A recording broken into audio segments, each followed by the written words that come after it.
Hi, Ted Bradley here. Today's Facebook Live is all about why do you gain weight when you quit smoking, the science behind it. Okay, we need to understand the science or we don't know what to do about it. And how do we deal with it? How do we make sure we don't gain weight when we quit smoking? In fact, how do we lose weight through quitting smoking? That's what we really want to know.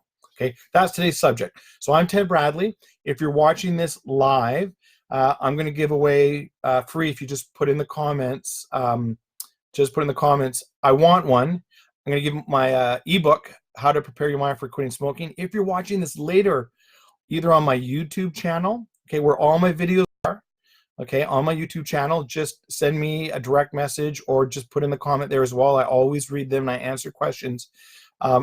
Just comment in there, I want one, and I'll send you my free ebook.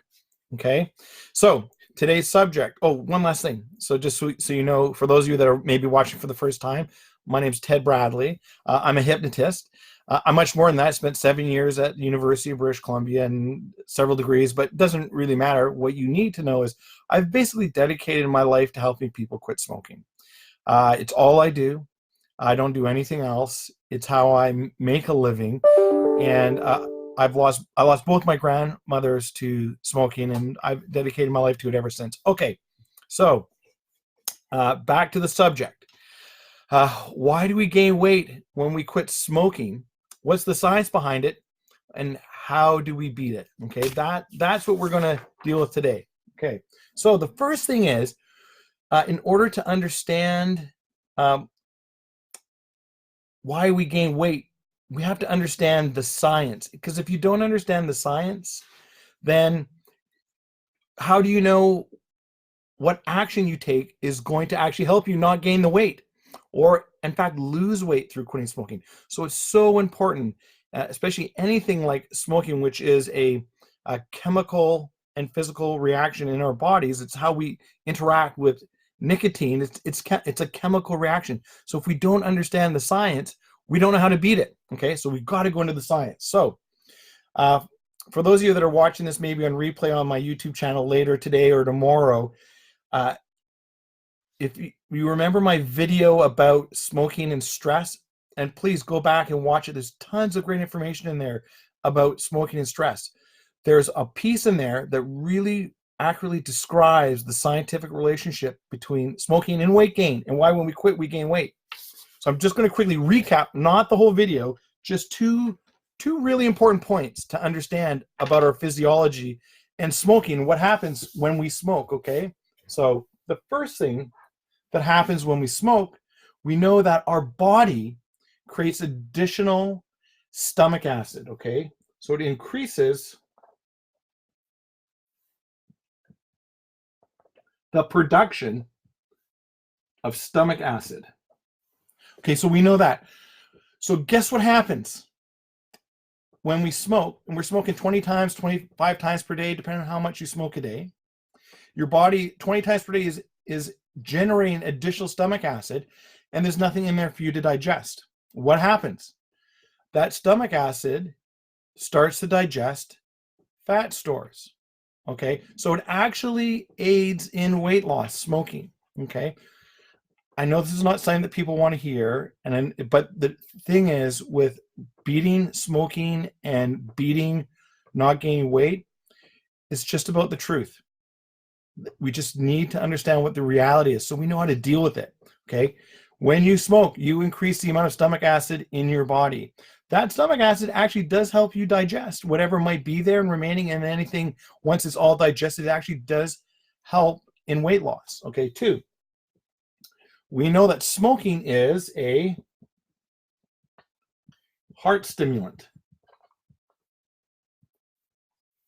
Okay, our heart, when we smoke a cigarette, will increase on average 10 times per 60 seconds. Okay, so your heart's not increasing 10 times the amount of times it beats, it's increasing the number of beats per 60 seconds, which is 10.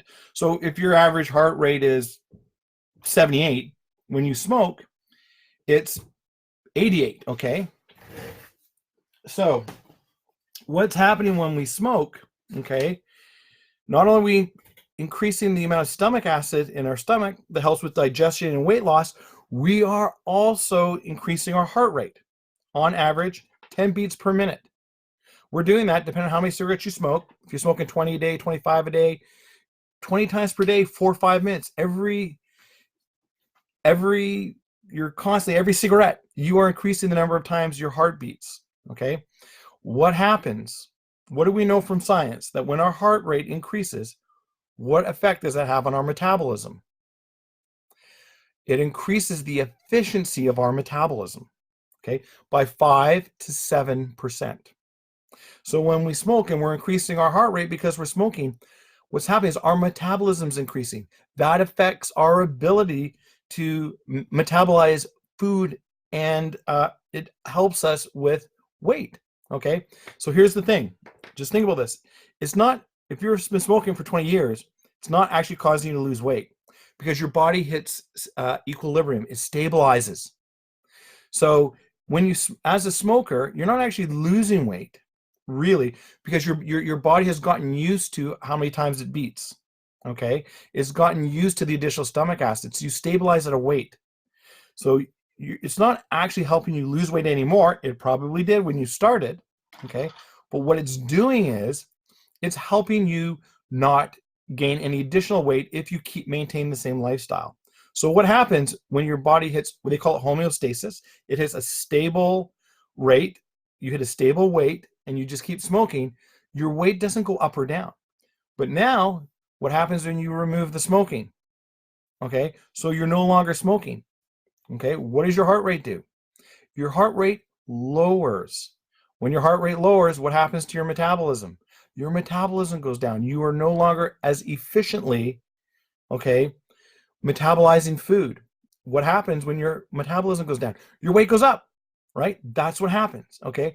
You no longer have that additional stomach acid, okay? What happens? Your weight goes up, okay? So that's just one thing, okay? So I got 3 other points that we need to understand how to beat gaining weight. First, we need to understand the science behind. So let me just add to this here, okay? The next thing, okay? Nicotine. The other thing we know about nicotine, I'll get this so the lights are your eyes. There we go. The nicotine, one of the things we know about nicotine, okay, is that it's an appetite. Oh, I cannot spell. Suppressant, okay? Nicotine is an appetite suppressant. Okay, so we really need to understand how does it work, because it's one thing to just say, well, nicotine's an appetite suppressant. So when you smoke, it suppresses your appetite, so you don't eat as much. That's true, but how do we know that? And what is the science behind that? Because it will help us beat it, okay? So what happens, this is what happens when you smoke, okay? When you smoke, the nicotine, it really triggers 2 things in your brain. One thing is it triggers your pleasure sensor. We'll talk about that in a minute. But the second thing it does is it triggers your nervous system, okay?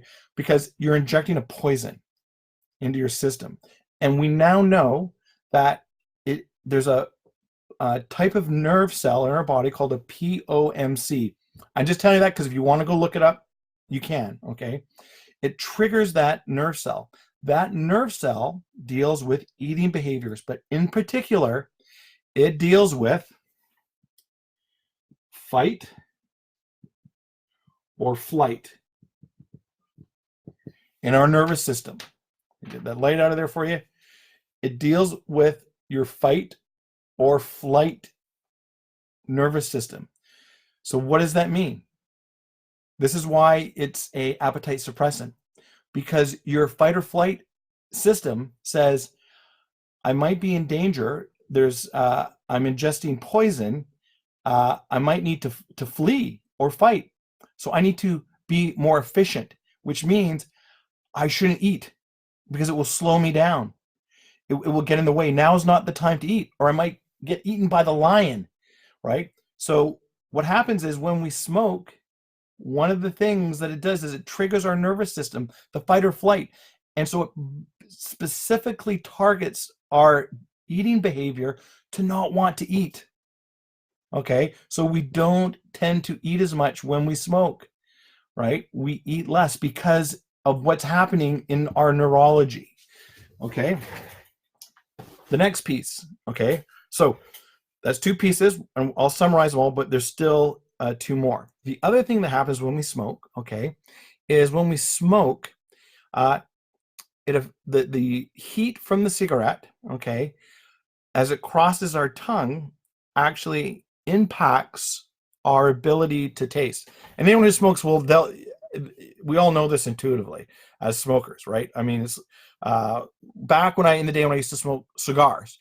I mean, you can't taste anything after you've had a big cigar, like nothing. Okay, so here's what happens. So now you quit smoking. Okay, guess what comes back? Your taste buds come back, right? Which means food starts to taste better. Food starts to taste better. So guess what happens? We've quit smoking. A week goes by, we haven't had a cigarette, and all of a sudden it's like our taste buds are like, wow, this salt is really salty. This sugar is really sugary. These foods taste really great, okay? So we eat more. We eat more because food just tastes better, because now we're starting to pick up on nuances in the food that we couldn't pick up on before, okay? So food tastes better when we quit smoking. So people just eat more. Food just tastes better, okay? 5, okay? The last one, okay? Nicotine stimulates the pleasure sensor in our brain, okay? So stimulates pleasure, okay? That's the 5th thing nicotine does. So here we are. Smoke, feel good, right? That's basically, if you look at why anyone smokes, whatever reason they tell you, it's because everyone else did. They wanted to fit in. They wanted to be cool, to rebel. At some level, it's smoke feel good. And when we smoke, it stimulates in our pleasure sensor in our brain. So guess what happens? We quit smoking and we get a trigger. Okay, it could be anything. It could be you could get in a fight with somebody, whatever, but you have a desire to feel good. We all have them. It's natural. Okay, but we were used to satisfying that with a cigarette. Now what do? The cigarette's gone, right? We don't have that crutch anymore. Guess what? The best way to stimulate your pleasure sensor in your brain, sugar. Sugar will activate the pleasure sensor in your brain, no problem. So here you are, you're smoking, and now you quit, right? And you get triggered and you want to feel good. Guess what your initial internal reaction is to wanting to stimulate your pleasure sensor? Sugar. So guess what smokers who quit do? They eat sugar, okay? This is why we gain weight, okay? So let's just quickly go over them, and then I'll give you some really great tips and tricks how to hack the system and beat the science based on science, okay? Okay, so let's just cover this again. There we go. Okay.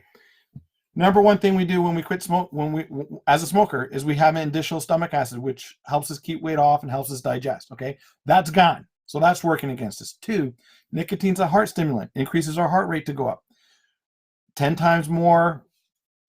Okay, 10 times more per minute as a smoker. What does that do? It increases our metabolism. That helps us digest food better, so it helps us keep weight off. We quit smoking, our heart rate goes down because we're more relaxed and because we're not putting a poison in our body anymore.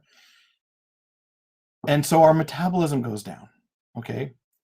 Nicotine's an appetite suppressant. The reason why it's an appetite suppressant is that nicotine stimulates in our nervous system our fight or flight response, which causes us to not want to eat, because if we eat, then we can't fight or flight. Okay, that's what it actually does chemically. It causes food to taste better. Okay, nicotine stimulates our pleasure. So now that's gone, and it's easy to stimulate our pleasure with sugar. This is why we gain weight when we quit smoking.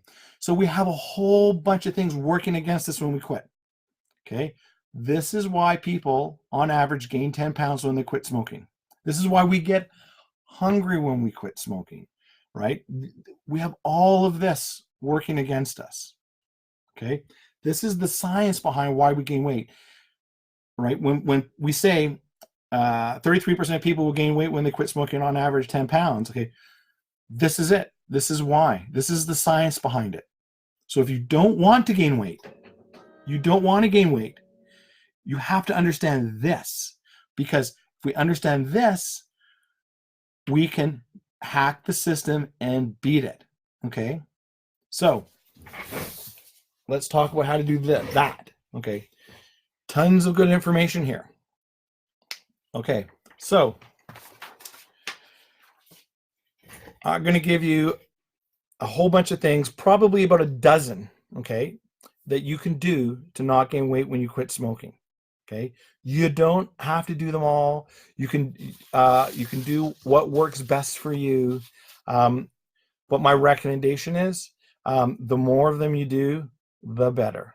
Okay, so the first thing that you should do is you need to set the stage for your mind. Okay, so what I like to recommend to my clients, what they do is in their mirror, in their bedroom, and on their fridge, to remind their conscious mind of something every day. So I'm going to hold this up so people can see it. You can take a screenshot. You can come back, watch this video later. Okay. But this is what you want to look at every day. I'm in total control of what I eat, when I eat, and how much I eat. I am in control. Because the truth is, our willpower exists in our conscious mind. We can make conscious decisions. And when we quit smoking, we can engage our will for the short time it takes to get beyond this. Okay. So we need to remind ourselves that the truth is our conscious mind can overrule our unconscious mind. And we really are in control of what we eat. We really can decide. We can decide, I'm going to have Mexican instead of Italian tonight. Okay. We can decide. We are in charge. Okay, we can use our will, okay? But sometimes it really helps to remind ourselves that we really are in control. So it's nice to put that up, because even if you don't read it all the time, having it in your vision, even in your peripheral vision, it gets into your unconscious mind. And your unconscious mind, if it sees it enough, it will start to accept it, okay? You are in control of what you eat. You are in control of what you put in your mouth, okay? You really, really are. Okay, that's the first tip, okay? Second, okay, I call these my 8 golden rules, okay, of what to do to make sure that you don't gain weight when you quit smoking. Number 1, if you're going to quit smoking, buy something new, a piece of clothing, anything, a shirt, a dress, a pair of pants, just anything that is the same size you are now, but preferably one size shorter, and you hang it up in your room. The brain, if it sees something continuously, okay, will adopt it. Just having it there in your space, right? Our mind is affected by our environment so much. This is what every marketer knows. This is what Walmart knows better than anyone. This is why when we get dolls in plastic packaging, they're all, I mean, they're in there so well now. I can't get my kids Christmas presents out of their plastic packaging. It's like impossible, because marketers know that anything in plastic packaging, if it shifts or moves, people are less likely to buy it off the shelf. We're more likely to buy if it's in there perfectly, because we are so influenced by our surroundings and our environment. It's why you go into a Vegas casino, they inject particular types of smells. It's why things are on certain shelves in grocery stores, and why cereal companies compete and pay for certain shelf space in a grocery store. Okay, put something in your environment that you see every day that is the current size you are, or one size less. Okay, it will start to affect your brain. It's the same reason why I want you to put that, that you're in control of. You want to start to control your environment. Okay, controlling your environment to get what you want in life, which is to not gain weight and or lose weight. Okay, this is not about how to lose weight. This is about how not to gain weight when you quit smoking. Tip number 2, okay, learn to become a conscious eater, or at least while you're quitting smoking. Okay, so what does that mean? It means slow down. Do not eat in front of the TV. Don't eat in front of the TV. When we eat in front of the TV or we eat in front of a screen or our phone, it's a hypnotic trance. That's what it is. Look at your 5-year-old or your 4-year-old watching television, and you say to them, it's dinner time, or it's this, or it's that. I mean, or your teenager, right? There's zombies, right? It's a hypnotic trance. They hear you. You know they hear you. You know they're conscious of hearing you, but it's not enough to shake them out of their trance, okay? When you eat and watch TV or look at your phone, okay, you're not going to be able to eat consciously. You're going to be zoned out into whatever it is you're watching, okay? Do not eat when you're quitting smoking. Stop eating in front of the TV. Don't do it, okay? You need to become a conscious eater. What does that mean, becoming a conscious eater? It means be aware of how much you're putting in your mouth, how frequently you're eating, how quickly, okay?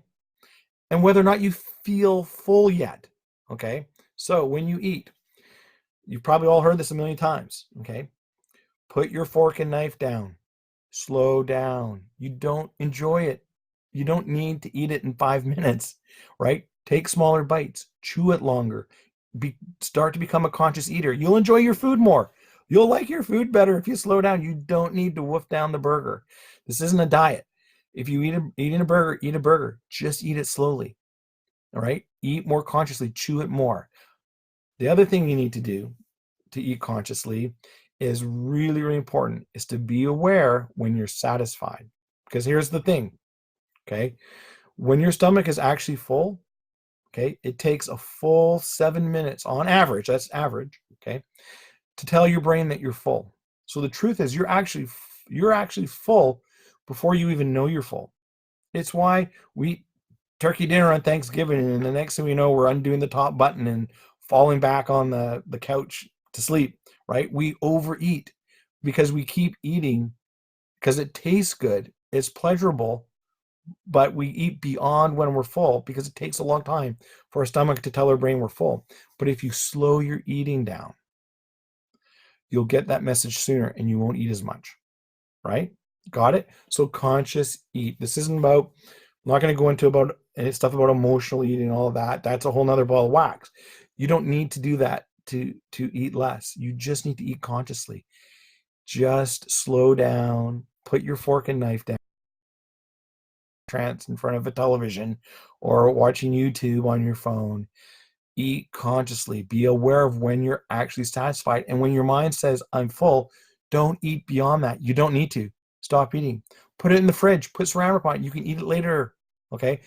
The food's not going anywhere. Okay? Your stomach isn't a garbage can. When you overeat and you eat more than your body needs, you're treating it like a garbage can. You don't need to do that. Okay?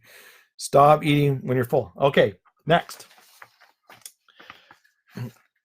When you quit smoking, this is going to seem kind of counterintuitive. Only eat 3 meals a day. You can snack, but just bear with me for a second. Only eat 3 meals a day. Because what happens is when you quit smoking and the appetite suppressant is gone, lots of people will tell you, and it's very true, I'm always hungry. I'm always feel hungry, okay? That's the natural physiological response to quitting smoking, okay? It's real easy to beat, okay? Only eat 3 meals a day. Don't eat more. Do not eat more than 3. You only need 3 meals a day. You will survive. You can snack. Here's the catch. Fruits and vegetables. Do not snack on anything else, okay? Otherwise, if you're snacking on potato chips and pop and stuff like that, you're going to gain weight every time. So here you are, you're trying to quit smoking, you're eating more consciously, you're paying attention to when you're full, you're stopping when you're full. You're only going to eat 3 meals a day, okay? There's a whole theory on weight loss. This is not a weight loss program, about intermittent fasting. Your body needs that 4 hours between meals to start to digest. When we snack, our body's always digesting. When our body's always digesting, there's no space for you not to gain weight. You need space. The hour that you're a little bit hungry before your next meal, it's not going to kill you. You can survive. if you remember back to when you were a kid, we used to do it all the time. We're outside playing. We're on the swing set. We're having such a great time. We're kind of hungry, but dinner is not ready, and you just keep playing. Okay, it's the same thing. Okay, you don't have to get that bread and butter it an hour before your next meal, even if you're a little bit hungry. Drink water. Okay, it will help for the next hour. That's it. Okay, so you can snack. Just make them healthy snacks. Okay. Um, okay. Buy good quality vitamins. Okay. Here's why. When the nicotine goes through our system, it takes 72 hours. Okay. And we're quitting smoking. Okay. Our body, we're literally changing the internal system of our body. And one of the things that we know now that, and if you really want to understand this, you got to look at your gut as a biome.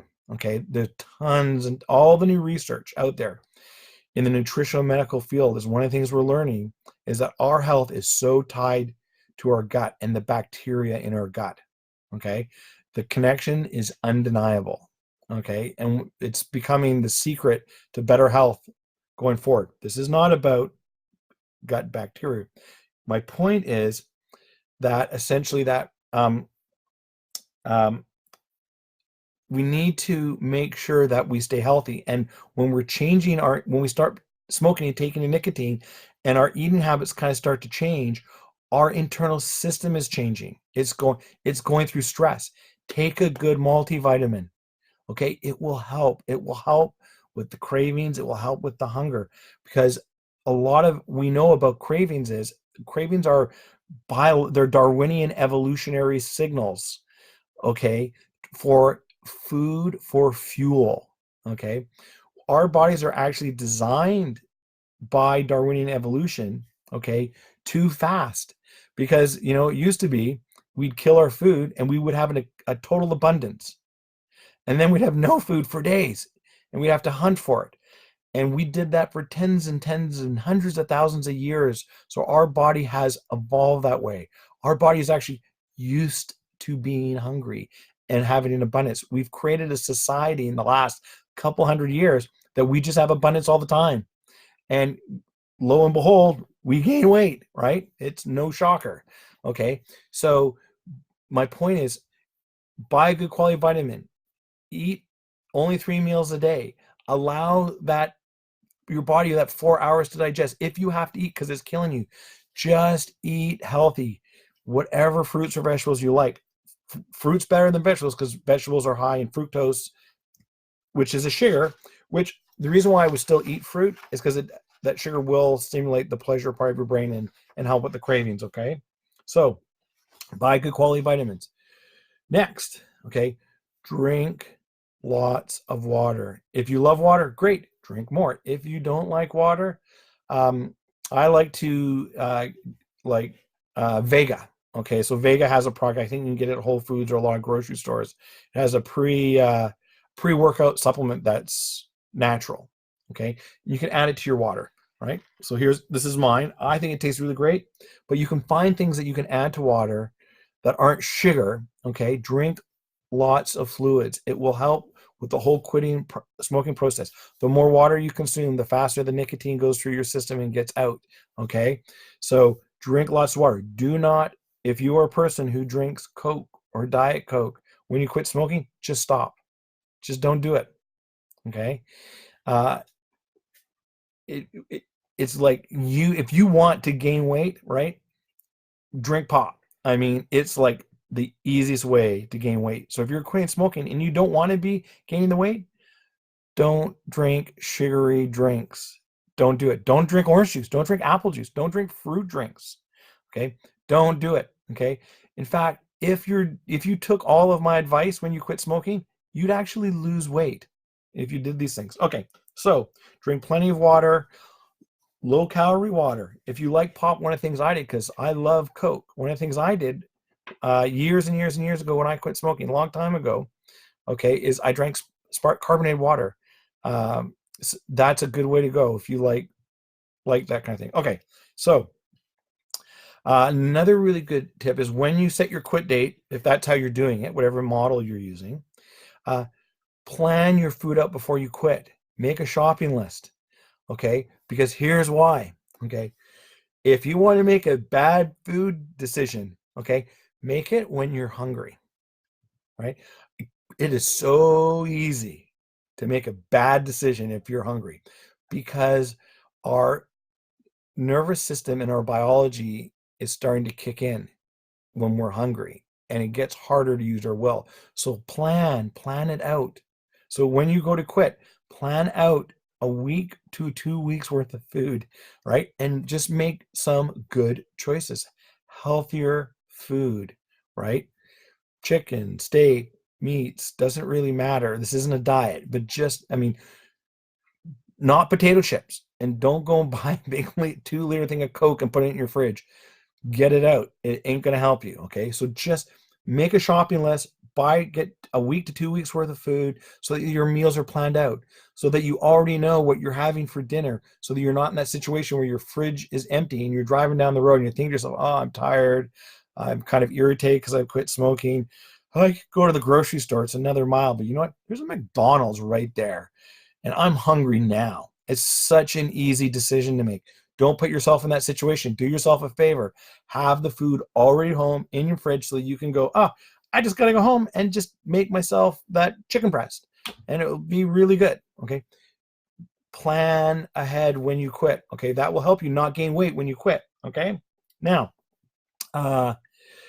last thing. Okay. Sleep. Okay. We know from science that people that sleep better eat better. The better you sleep, the more likely you are to make a good decision. Okay? So do yourself a favor. Okay? Go to bed, whatever time you go to bed an hour earlier. Go to bed an hour earlier. Okay? If you got kids, okay, go to bed when your kids go to bed. Right? Go to bed earlier. It will make a huge difference in not gaining weight when you quit smoking. Okay, so let's summarize really quickly. Okay, and then I got one last thing to tell you before we go. Let's just summarize really quickly for all those people that came in late. Here we go. Okay, don't want that light in there. There it is. Okay, when we smoke, we get additional stomach acid. Okay, I'll come back to sleep in a second. When we smoke, it increases our heart rate. Okay, we know that nicotine is an appetite suppressant. It engages the flight or fight response in our system, which tells us don't eat because you might need to flee or fight, and we need to be more efficient. Okay, when we quit smoking, food tastes better. Okay, nicotine stimulates the pleasure sensor in our brain. When we quit smoking and we want pleasure, and we're not smoking anymore, so we can't get it from the nicotine. The easiest way to get it is from sugar. Okay, so what do? We make better food choices. Buy groceries ahead of time before you quit smoking. Make a shopping list. Make healthier food choices. Only 3 meals a day. If you're going to snack between meals, have it be fruit or vegetables. No sugary drinks. Just water or some type of water drink. Eat mindfully. Be conscious of how you eat. Slow down. Don't eat as fast. When you get full, stop eating.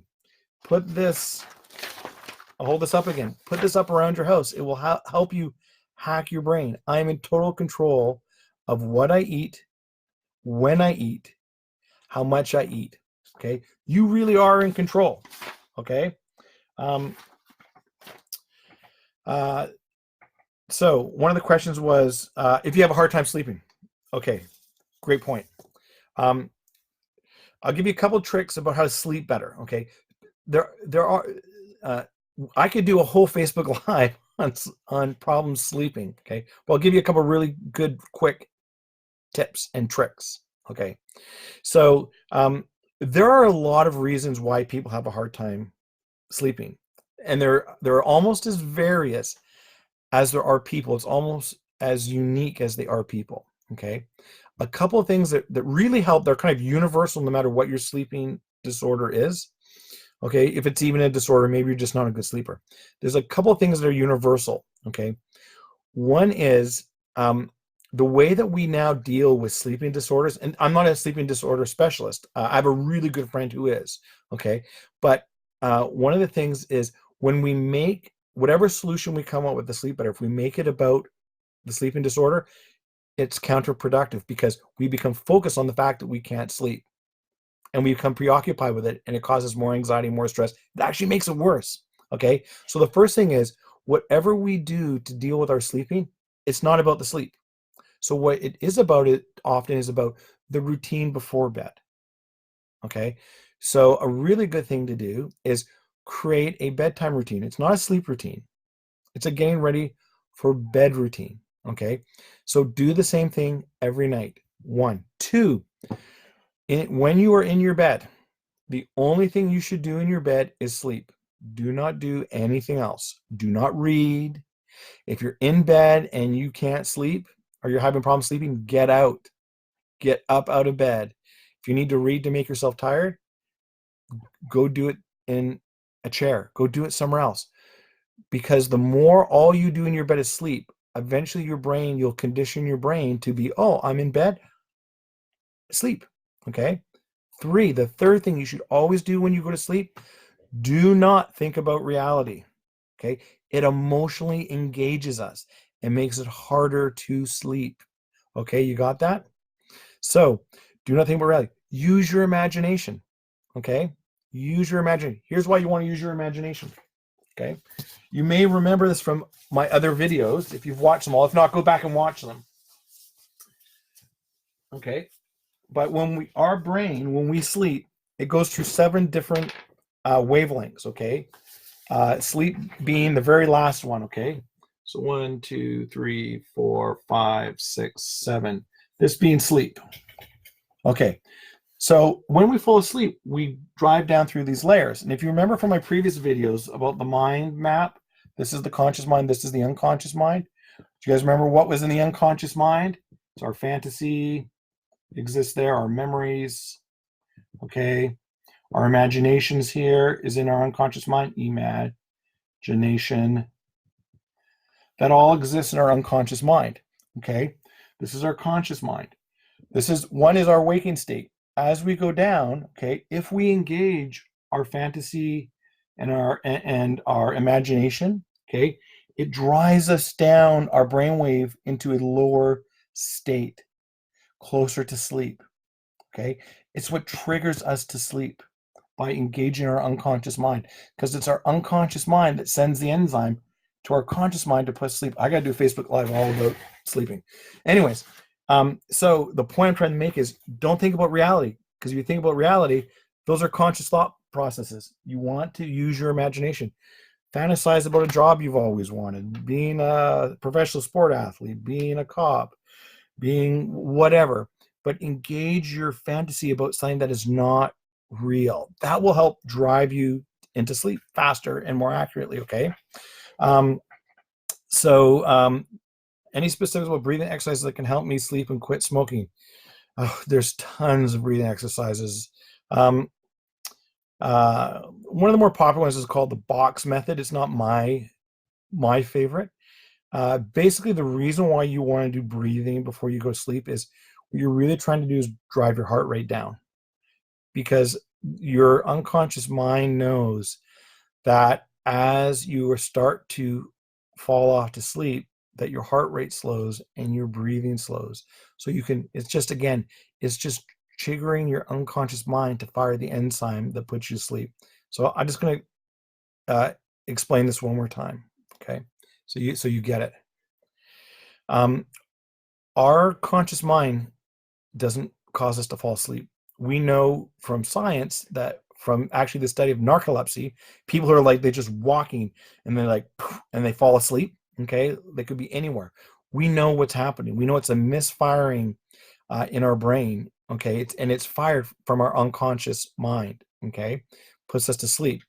And so in a normal person, what happens is we lie down in bed, we start to slow our heart rate down, which when we slow our heart rate down, it changes the wavelengths in our brain. Then we start to engage our imagination or our fantasy. That brings us down to a different wavelength. And as we get down to these different wavelengths, when we hit the right one, our unconscious mind goes, oh, the conscious mind has gotten to this wavelength, fires a enzyme to cause you to fall asleep. Okay, that misfires in people with narcolepsy. It fires at the wrong time. Your conscious, it's why you never remember falling asleep and you never remember waking up. Okay, you'll notice that when you wake up, it's like you're in a fog. Am I awake? Am I not awake? Is this real? Is this not real? You're coming back up through those the brain activity, the wavelengths in your brain wavelengths are rising and becoming more active is what's happening. You're rising back up through, okay? So I'll give you a great example of exactly how this works, okay? And if for those of you that sleep with a partner who sleeps differently than you, maybe they're a good sleeper and you're a bad sleeper, or the obvious, you'll know exactly what I'm talking about, okay? When you are asleep, your unconscious mind is still there. It's working and it's doing its job, which is to basically reorganize all the information from the day and store it in deep memory and store it better. But it's still there. It's still paying attention to sounds. Your unconscious mind, it's not gone. Technically, it's basically parked. Okay, but it doesn't have the ability to pay attention. It's just not enough activity for you to have a conscious thought. Okay, so what happens is you're sleeping beside your partner. Okay, your partner is wide awake. They're reading in bed, which they shouldn't do. Do not read in bed if you want to have a good sleep. Okay, and you pick up a glass of water and you put it down on the table and it makes a bang. Your partner gets startled. They wake up and they're like, I heard the door close downstairs. And you're saying, no, I just put the glass down. You're like, no, we got to go check. We got to go look downstairs. We got to check downstairs. Here's what's happening. Your conscious mind was asleep. It wasn't there. Your unconscious mind heard the bang. Your unconscious mind does not have the ability to weigh things and understand. It doesn't. That's a conscious mind process. Your unconscious mind just heard a bang. It has no ability to make any judgment. There's no will. You have no willpower in your unconscious mind. Okay? So it just wakes you up because it's thinking, I have self-preservation. I got to wake up the conscious mind. It wakes you up. And it wakes you up because it's like danger. So you wake up, your conscious mind comes back and it goes, there's someone inside, danger. Your partner's like, what are you talking about? What are you smoking? I just put my glass down. And they swear somebody opened the downstairs door. But you know, because you're wide awake reading, you know, you just put your glass down on the table and it made a bang, right? So this is the whole point I'm trying to make, is that sleeping, it is a function of your unconscious mind, not your conscious mind. So if you want to sleep better, you have to basically hack that by doing the things that bring your unconscious mind forward, using your imagination, using your fantasy. Do not think about reality, or don't think about making decisions, weighing things. That's a function of the conscious mind. Don't do that. You engage the aspects of your unconscious mind that will trigger sleep, mostly imagination. Okay, so just to recap, we now understand why we gain weight when we quit smoking. Okay, it's essentially because nicotine is an appetite suppressant. We understand why. We also know that nicotine helps your body by generating more stomach acid, and that helps with digestion. We understand that that nicotine is basically creates a homeostasis of weight, right? It doesn't help. In a sense, nicotine does help you lose weight, but the point I'm trying to make is that once you're a smoker, you stabilize at a weight, okay? And when you stop smoking, okay, your metabolism, okay, goes down, because smoking increases your metabolism by increasing your heart rate. Okay, so we understand the science behind it. So we have to hack that. And we now know how to do that. Become a conscious eater. Make healthier food choices. I mean, these are all just things we already know. All those tips and tricks about, shop before you quit smoking. Pre-plan your food so you don't get stuck in making a decision, because you have no food at home and you're going to make a bad decision because you're making a decision based on a craving. Sleep better. Eat mindfully. Okay. Let's see. And I think that's really it. Hopefully, and if I'm going to post this video again so you can go back and watch it. So if you want to basically quit smoking and not gain weight, you just have to better prepare. And there's everything that you need to not gain weight when you quit smoking in this video. Everything. Tons of tips. I'm going to post this on my Facebook page. I'll post this on my YouTube. If you want a free copy of my ebook, How to Prepare Your Mind for Quitting Smoking, just comment here or go to my YouTube channel and call my YouTube channel. I want one. I'm not going to advertise it here, and I'll just send it to you directly, okay? Thank you, everybody, for coming. Hopefully this helps. Next week, I'm going to do a really great, super powerful one on quitting smoking, and it's going to be specifically about how to motivate yourself to actually take that first step and quit smoking for the rest of your life. How to actually motivate yourself and actually do it instead of just thinking, I'm going to do it someday. That will be the next one. It's super amazing. Thank you, everybody. Hopefully there's tons of great stuff here to help you not gain weight when you quit smoking. Talk to you all soon.